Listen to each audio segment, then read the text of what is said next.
Scientifically speaking, we're sharing the view. From labs to clinics, breakthrough shining through, with minds that inspire and stories to unfold. Scientifically speaking, the future's being told. Welcome to Scientifically Speaking with Christine, أو علميا مع Christine on Oz Arab Media. Today, we're diving into an incredibly important topic: endocrinology, diabetes, and hormonal health.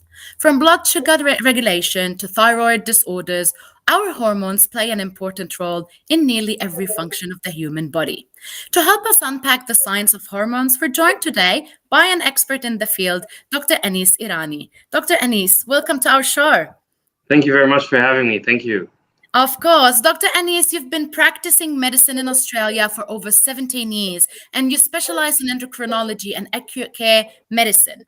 You have also dual fellowships with the Royal Australasian College, I hope I pronounced that right, Yes, of physicians, and have worked in various hospitals across Queensland and Sydney. You are passionate about diabetes management, thyroid disorders, adrenal and pituitary health, osteoporosis, and weight loss. Wow, that's a lot to work on. Very passionate about, yeah. Yes. You are also bilingual and multicultural yourself, which makes it a unique ability to connect with our diverse communities and raise awareness about endocrinology. So today, if you don't mind me starting straight away, what led you to specialize in endocrinology? Endocrinology is a very interesting specialty in that it really talks to mathematics, if I can put it in the most basic way. It's a very logical, methodical specialty where you really, everything makes sense. It's very logical, and at the essence of it, it's about different organs trying to communicate with each other, and obviously the disease states that arise from a miscommunication between those organs. So I really, I've got a very mathematical mind, and at the heart of it, that's what really pulled me towards it. And later on, I discovered it does have an artistic side to it that I never thought it would have. So endocrinology is a very, very nice specialty where everything really makes sense at the end of the day. I agree with you, and we can dig into most of the topics today. Let me start with diabetes. For our Arabic listeners, مرض السكري. It's growing concern worldwide. Can you explain the different types of diabetes and how they affect our body, really? Sure. So diabetes is a very heterogeneous disease, and it's got more than 20 subtypes to it. The most commonly known subtypes are type 1 and type 2 diabetes. Basically, the commonest form of diabetes is type 2 diabetes. And type 2 diabetes is a disease which is growing worldwide, as you mentioned. And the main risk factor for type 2 diabetes is obesity and insulin resistance. And basically, at the core of it is we've got our body likes to keep our blood sugar levels within very tight confines. And the minute that the sugar level rises for any reason, our body will respond by making insulin. Insulin would drag that blood sugar out of the bloodstream and put it anywhere else. And basically, that's usually the waistline or stored as fat around our visceral or internal organs. And that's why a hormone called insulin. Now, with time and with increasing demand, the body keeps on making more and more insulin, which leads to more and more visceral fat and central adiposity or waistline. And at the end, the body exhausts its ability to make insulin, and we can find that the glucose is still in the bloodstream, and that's when we diagnose someone with diabetes. The telltale signs for type 2 diabetes can come years and years in advance. Ahead of time, that we can predict which patients are going to be at risk of type 2 diabetes. And most of the work that we do in the clinic is basically to try and prevent type 2 diabetes in our at-risk population. Type 1 diabetes is a completely different story. Type 1 diabetes is an autoimmune disease. The body starts to attack itself, thereby destructing its own ability to make that vital hormone that we just talked about, which is insulin. and basically leaving the body with very, very little insulin, and that leaves the sugar inside the bloodstream, and then all the consequences of type 1 diabetes are generated from that effect. And there are other types of diabetes. For example, if you surgically remove the pancreas for, let's say, someone's got a pancreatic tumor and you had to remove the pancreas, well, you're going to end up with no insulin, which is going to leave a lot of blood sugar circulating. Now, that is diabetes that doesn't class as type 1 or type 2. That's what we call pancreatic diabetes, where the pancreas is physically destroyed by either a surgical procedure or by recurrent episodes of pancreatitis. And there are other types of diabetes that are a lot less common, that have to do with what we call them monogenic diabetes, or a singular genetic defect that leads to diabetes. But of course, when people hear about diabetes, they generally think about type 2 diabetes.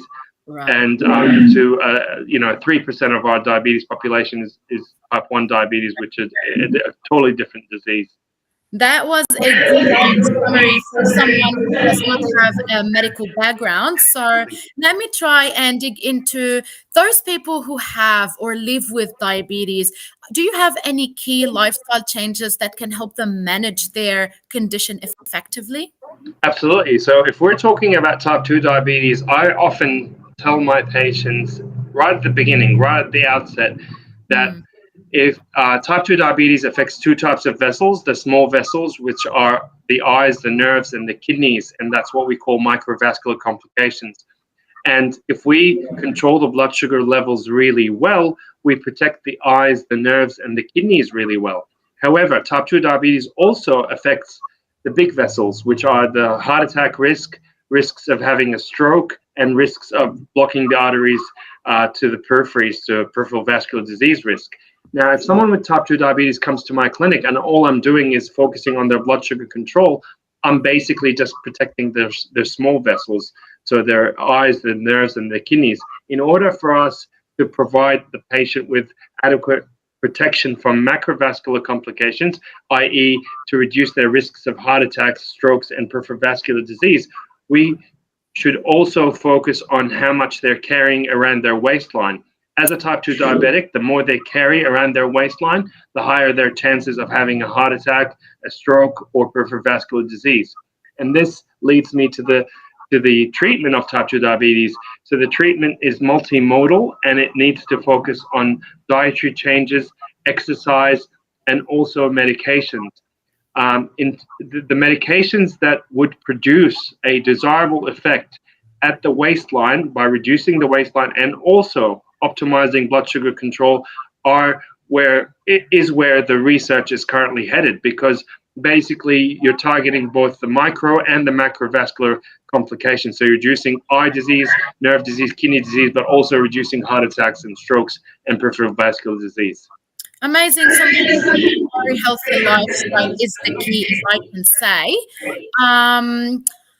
Many people believe that diabetes only affects older adults, but we are seeing it more with younger people at the moment being diagnosed. What do you think, in your opinion, is contributing to the rise of these cases?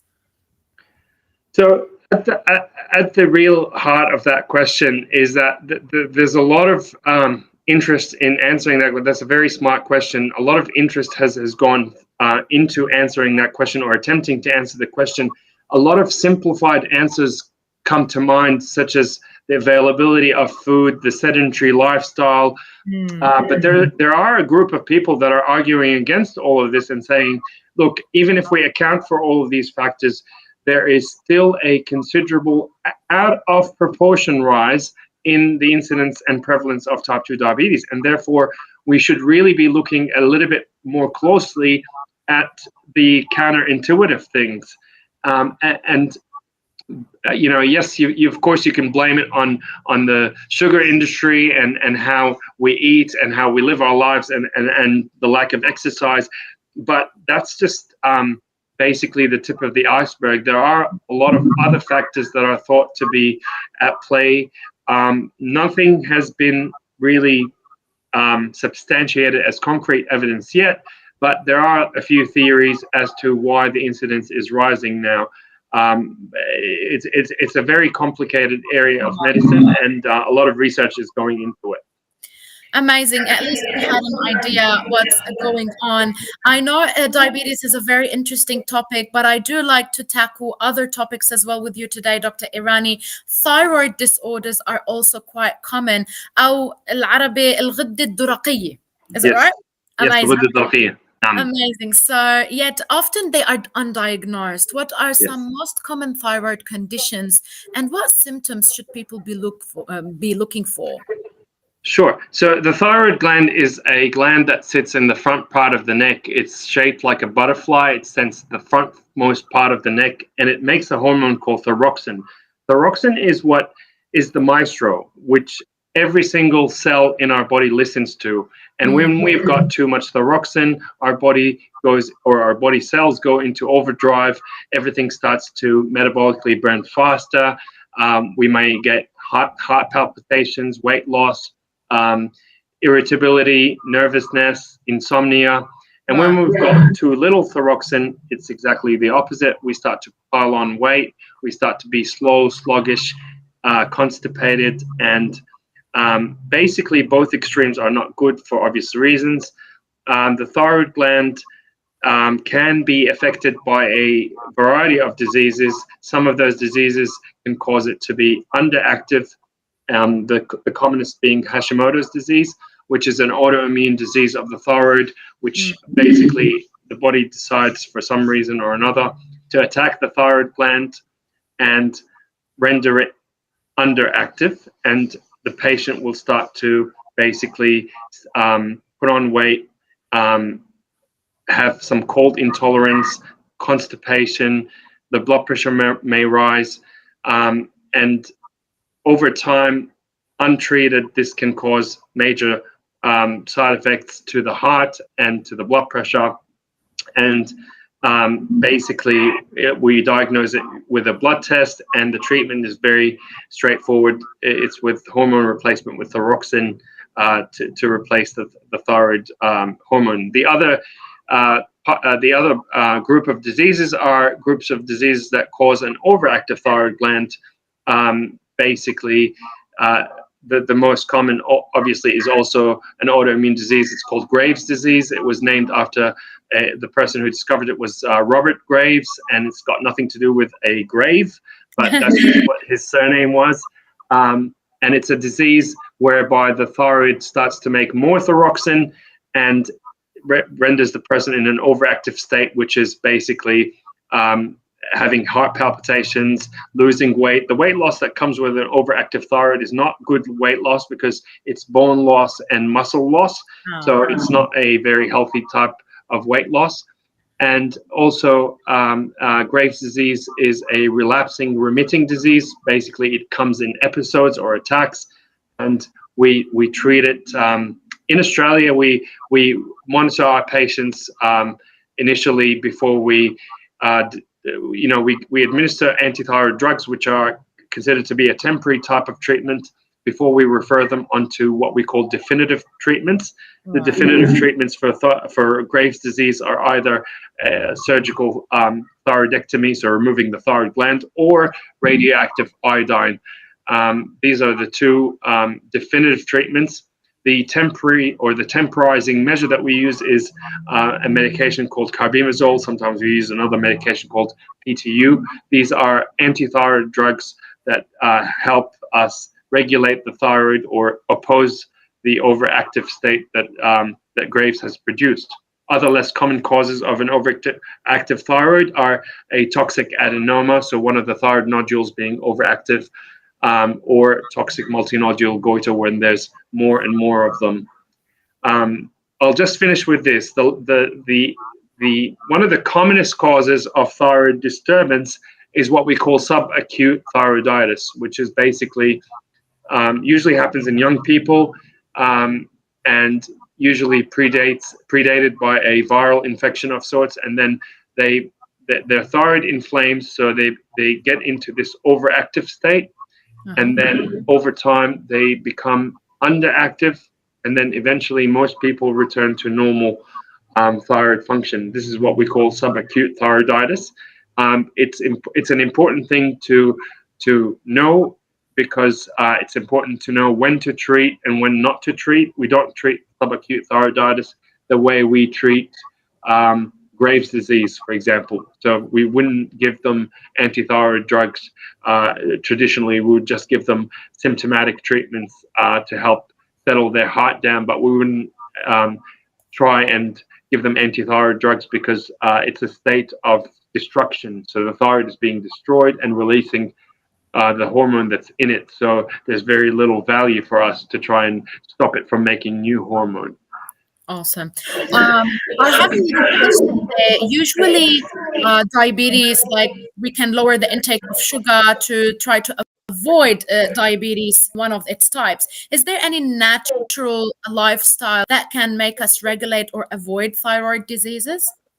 The thyroid diseases generally belong to autoimmune diseases, and there has been so many different theories about the link of autoimmunity, for example, with lots of different diets and with lots of different viruses, Right. even with a link that basically hypothesizes a link between autoimmune diseases and vitamin D.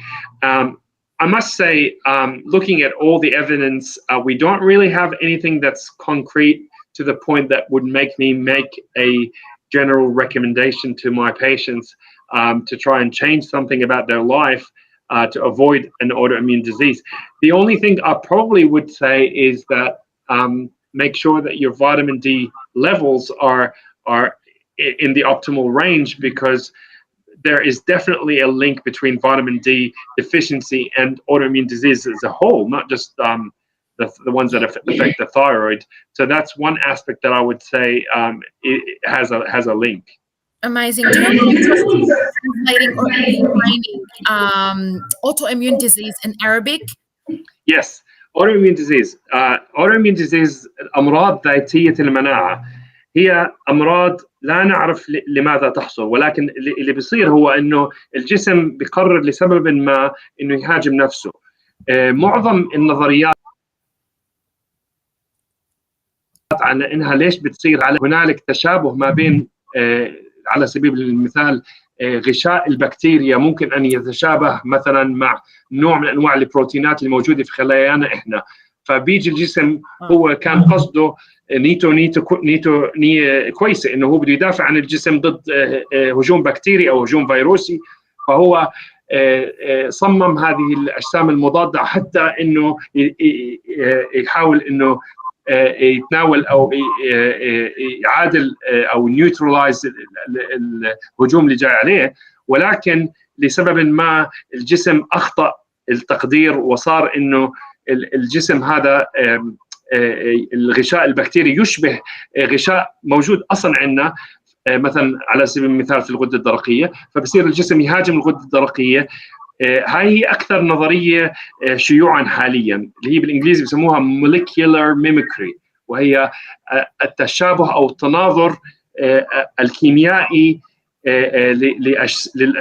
للغشاء البكتيري أو الفيروسي أو أي أنتيجين جسم غريب جاي على الجسم، فالجسم بيحاول إنه هو يدافع عن حاله، ولكن بنفس الوقت هذا الموضوع بيخلي الجسم يدمر أعضائه الداخلية. ففي حالة هاشيموتوس هو عم بيدمر الغدة الدرقية، في حالة جريفز هو عم بيحفز الغدة الدرقية، حالة السكري النوع الأول هو عم بيدمر البنكرياس اللي هو وظيفته إنتاج الأنسولين عشان يخلي مستويات السكر طبيعية في الدم.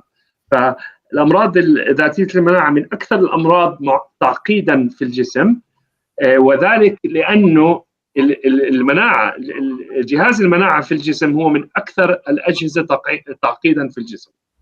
Amazing. That was great. Thank you so much. Let me hop onto the adrenal glands or الغدة القذرية. Is it the right way?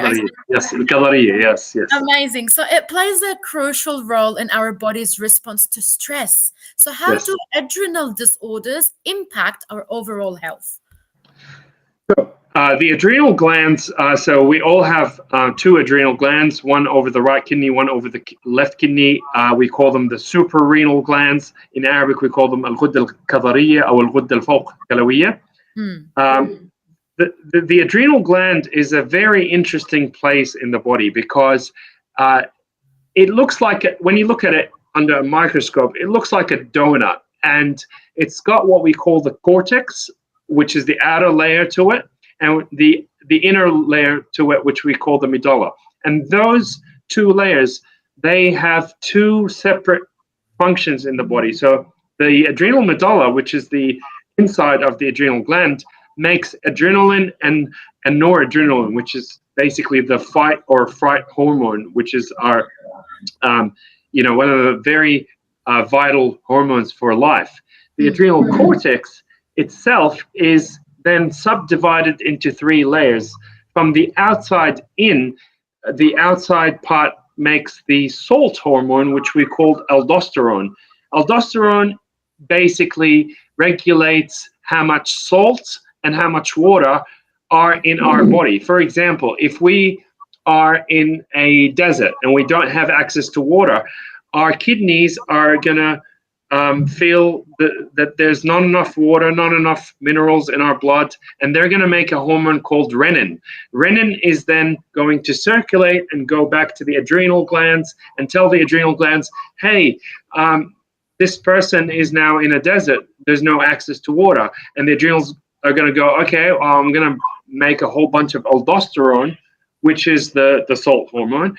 And this aldosterone then will go back to the kidneys and tell the kidneys, I need you to conserve all the sodium and all the water you can conserve. We don't know when we're going to be getting water again, so I need you to hold on to the salt and to the water. Now, the reason I give that example is if we look at under normal circumstances, this is a very useful mechanism to keep us alive. Now, the commonest target that we use when we treat someone with high blood pressure is aldosterone. We try to inhibit what we call the RAS system, which is the renin, angiotensin, aldosterone system. We're trying to basically tell the kidneys, can you please stop telling the adrenals that there's not enough salt and water, because this person has high blood pressure, so we need to lower the blood pressure. So in other words, one of the commonest situations that we see in our medical population is what we call secondary hyperaldosteronism, which is basically too much of that renin causing the adrenals to make too much of that aldosterone, causing the person to have too much of the salt and water, which is high blood pressure, heart disease, and all the other consequences that come with it, heart attacks and strokes and heart failure and everything else. But most of our treatments are directed at interrupting that. Now, this entity is what we deal with in most of the patients that have heart troubles or high blood pressure. What an endocrinologist would deal with is something slightly different. It's when the adrenal gland decides to make too much aldosterone, even though the kidneys are not telling it to. So this is a situation we call primary aldosteronism, which is the adrenal, one or both of the adrenal glands has decided to just keep on secreting aldosterone, which then renders the person retaining salt, retaining water, having high blood pressure, and basically, if left untreated, this can cause many adversities and adverse side effects.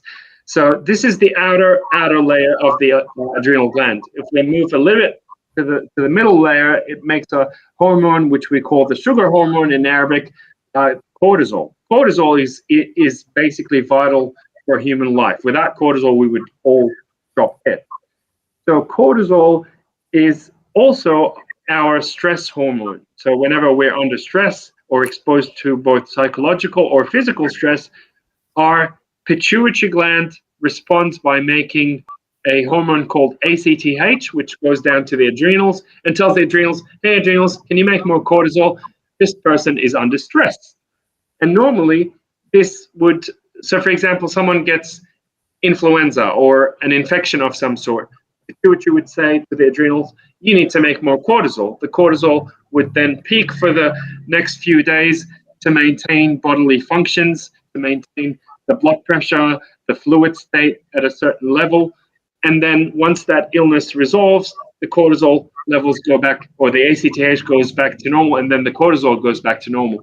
And this is what would happen under temporary psychological or physical stress.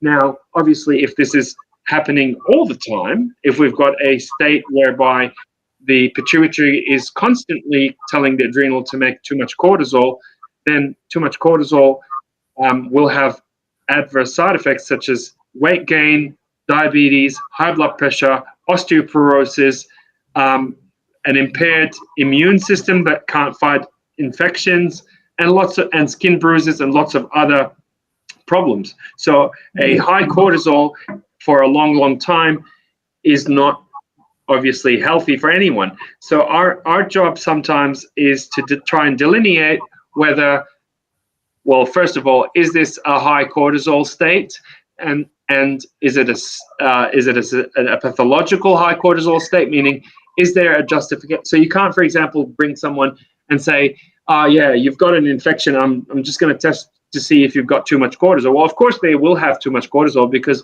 that's what their body was meant to do. But if we want to confirm pathological hypercortisolemia, or a state of sustained high cortisol in someone which is unjustified, the pituitary has no reason to do that, neither do the adrenals. So then we have a set of specialized tests that tell us whether the person has too much cortisol or not. Once we've established that they've got high cortisol levels, we move on to establishing where is it coming from. Is the problem originating in the pituitary gland, which is the rare form, which is what we call Cushing's disease, whereby there's a small tumor in the pituitary gland that's constantly telling the adrenals to make cortisol. The treatment of this condition, after we prove it, is to have surgical removal of that small tumor in the pituitary. Or the more common scenario, which is that the adrenals themselves are just making too much cortisol, even though the pituitary is not telling them to make cortisol. And in that situation also, if we can isolate that it's coming from one of those adrenals, the answer is also to surgically remove it.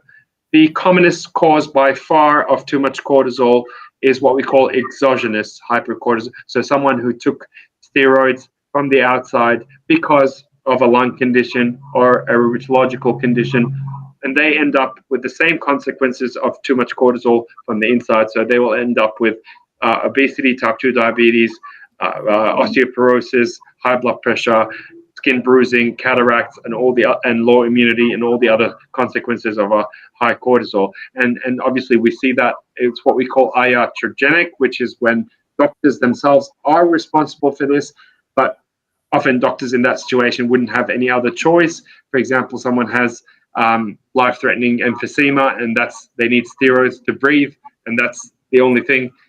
So yeah, but that is the commonest cause of a high cortisol state. Amazing. Thank you for this amazing summary.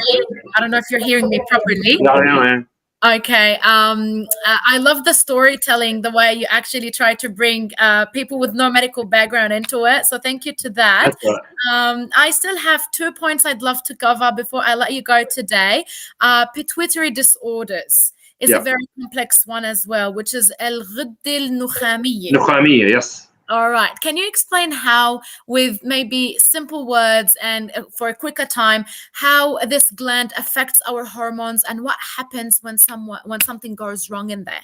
Okay, sure. So the pituitary gland is the master gland. It's basically situated right behind our eyes. There's an area of air which we call the sphenoid sinus, and behind that is our pituitary gland. So if we put two fingers like that, we're literally crossing in there. The pituitary gland is the master gland in the body. So it controls the thyroid gland, it controls the adrenal glands, the ovaries, the breasts, the liver. It's basically the master switch in our body. And the pituitary gland gives out communicates to all the other organs via a feedback mechanism. I'll give you the commonest example, which will take us back to the thyroid disorders. So the thyroid gland makes a hormone called thyroxine. Thyroxine is, when we test a blood test, that's what comes up as FT4 or free T4. Yeah. And the pituitary gland talks to the thyroid gland by making a hormone called TSH, or thyroid stimulating hormone. So if the pituitary gland senses that someone does not have enough thyroxine, the pituitary gland will start to make more and more of the TSH. So when the TSH, which comes from the pituitary gland, starts to go up, it means that the body at that point in time is an underactive state. And this often confuses patients because they see a TSH that's very high and they say, oh, my doctor told me that I've got an underactive state. How does that work? Well, basically because the TSH is a hormone that comes from the pituitary gland. And if the pituitary gland is not sensing that there's enough thyroxine, it's going to ramp up the production of TSH. Similarly, the reverse is true. If there's too much thyroxine, the pituitary gland responds by not making any TSH. So when we see a TSH that's low, we know that the person has an overactive thyroid gland, and vice versa. So this is the basic principle of how the pituitary gland controls the different glands in our body. So it's the control switch as such. There are some exceptions. For example, the pituitary gland tells the breasts to make milk right after birth. The way that it does that is it sends a hormone called prolactin to tell the breasts to make milk. Prolactin itself is the opposite of all the rest of the hormones. It's actually under negative feedback. So there's brakes that are sitting on top of prolactin all the time, what we call the dopamine brakes. And as soon as those brakes are lifted, the prolactin goes up and the milk production starts. So there, when I say that the feedback model that I just described for the pituitary gland, it applies to most of the cases, not every other case. So the beauty of this is that when we're testing to see, for example, if we let's say want to test a testosterone level, okay, on a guy. So let's say a male patient comes and says, I've got symptoms of low testosterone. I've got low energy, low libido, might have infertility. So in that point in time, we test the testosterone, but we also test with it the hormones that come from the pituitary gland. We call them LH and FSH. So LH is telling the testicles to make testosterone. FSH is telling the testicles to make sperm. So when we see a low testosterone, we've got one of three scenarios. We either have a low testosterone with a low LH, and in that situation, it's very good. We know that the problem is in the pituitary because we just agreed. If there is a low testosterone, the pituitary should, by all means, be screaming and saying, hey, can you make more of that? But if the LH, which comes from the pituitary, is also low, it tells us that the pituitary is not doing its job. So there, in that patient, we would go and start looking for problems in the pituitary. Whereas the second scenario, the testosterone is low, the LH is very high. We know this is not a pituitary problem. The pituitary is doing its job well and truly.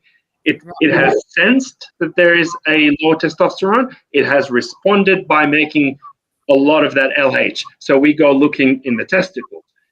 And there's a third scenario which often confuses people, including doctors. If we've got a low testosterone, but we've got an LH that's normal, where is the problem? Is it up in the pituitary or is it down in the testicle? Well, the answer is it's definitely up in the pituitary because we just agreed. If the pituitary is working fine, it should by all means be making a high LH. The fact that it's normal is what we call in endocrinology, this is inappropriately normal. It shouldn't be normal. There is something hindering it, attenuating it, causing it not to do its job.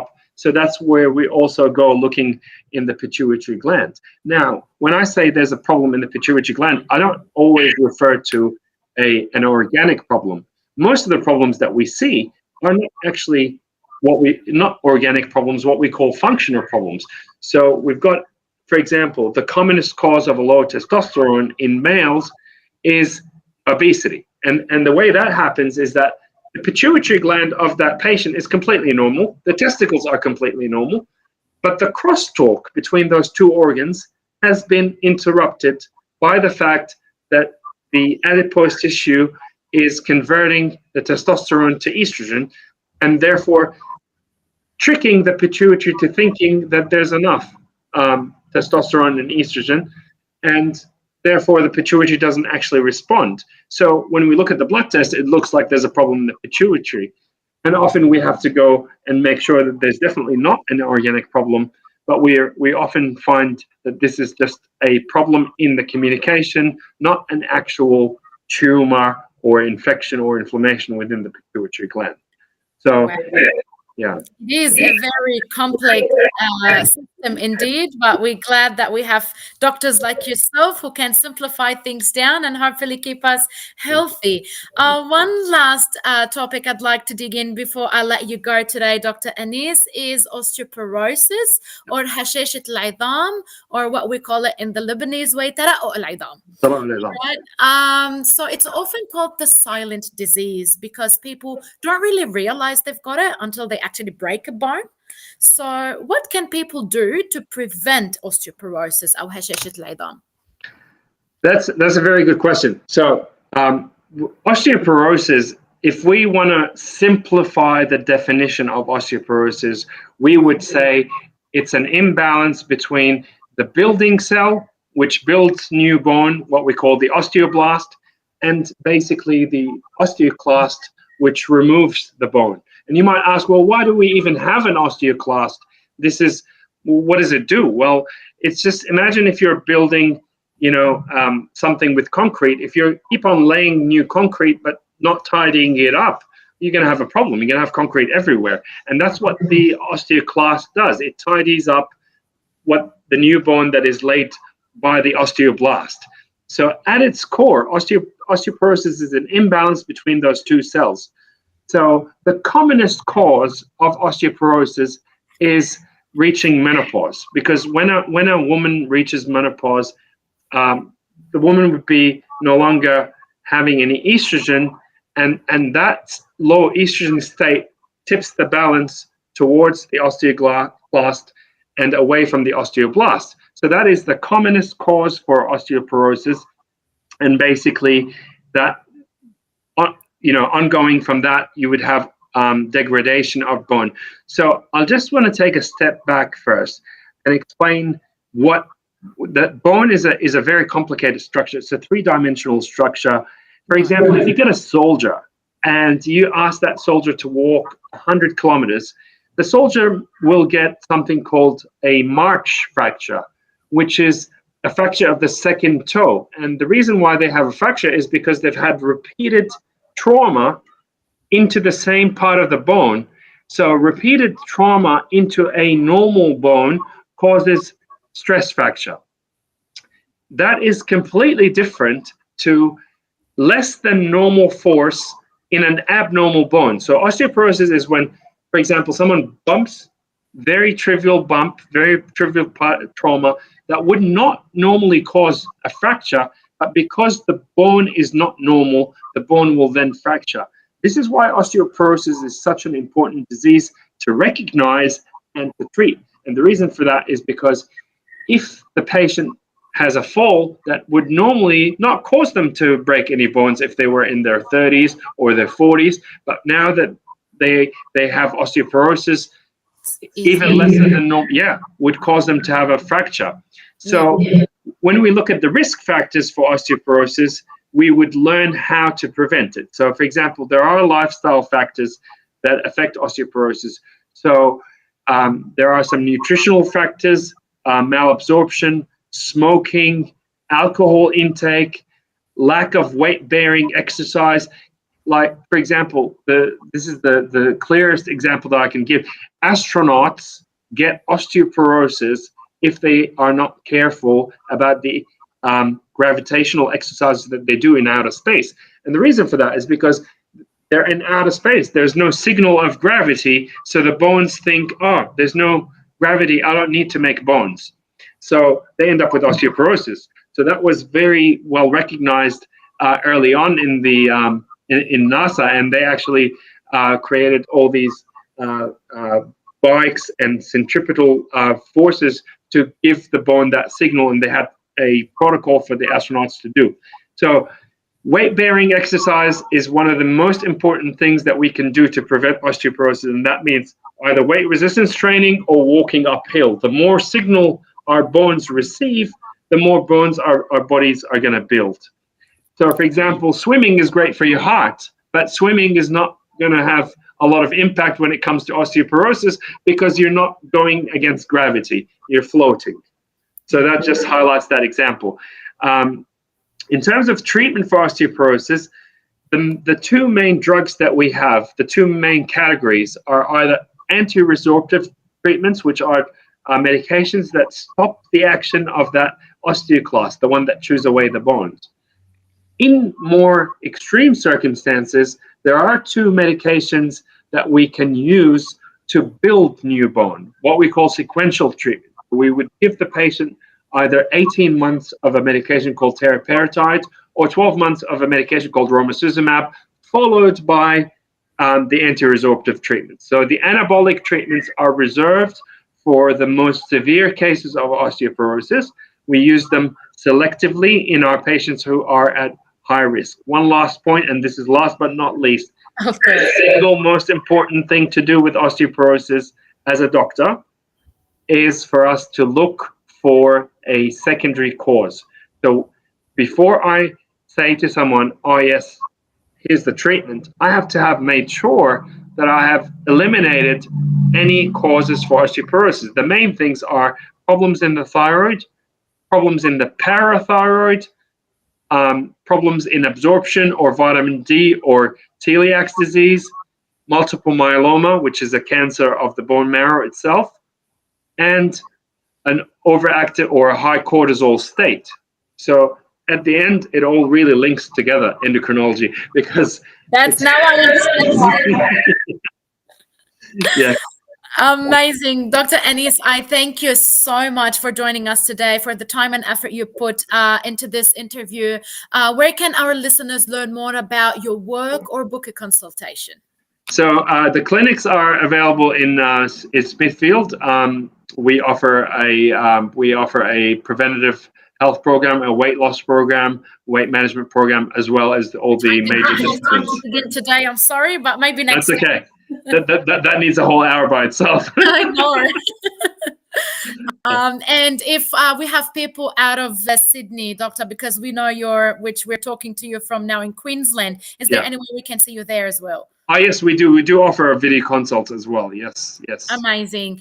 Again, thank you so much. It's been a pleasure having you on Scientific Speaking, and we hope to have you back to discuss the other parts that we didn't have the time to do today. And before we go, I'd like to tell our listeners, your hormones do play a very powerful role in your overall health. Don't ignore the signs, ask all the questions, seek all the support, and always choose the knowledge over silence. Thanks for tuning in, and until next time, stay informed and take care of yourself.